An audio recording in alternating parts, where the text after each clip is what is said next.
Looking back to verse 12, John tells us that Jesus and his followers were in Capernaum.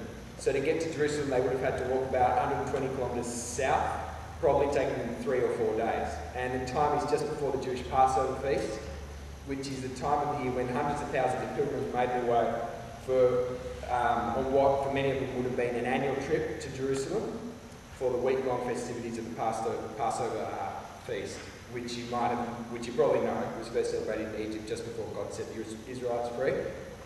So as the Passover feast got closer, the city of Jerusalem would have started to get very busy, particularly around the temple though, because the focal point of the feast was the Passover sacrifice, which is made in the temple.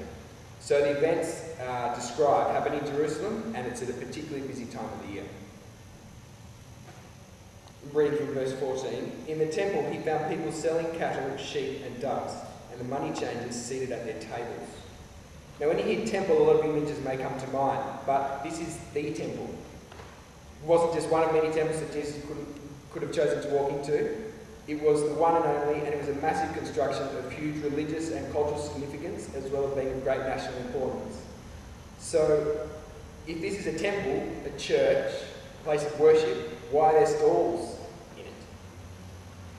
The merchants who owned the stalls, as mentioned to us by John, made it easier for people who had made the pilgrimage to the temple from a distance to be able to offer sacrifices, as it wouldn't have always been possible for them to bring along their livestock. So the stall owners basically make it possible for people not to have to BYO a sacrifice. As well as it being sacrifices, though, people need to be able to change money into the right currency before they could put it in the offertory, and which is why the money changers were there.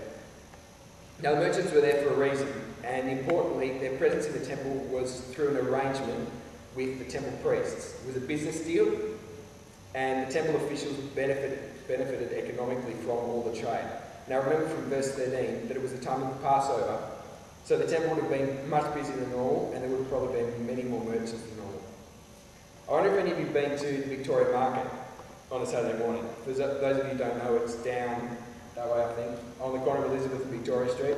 It's open 5 days a week, but Saturday morning is definitely its busiest. There are people everywhere, jostling up against each other, pushing to get to the store where they will hopefully get a great bargain. Stall owners are calling out prices and asking for orders, and customers ah and ah about what they want and raise their voices over everyone else's. You'll be able to pick what part of the market you're in from the smell. The fruit and veg, the meatworks, the touristy leather goods section, whatever. It's a scene of chaos mixed with business and making money. This is what the scene in the temple would have looked like, or similar. If we move into verse 15 and 16, this is where the action starts.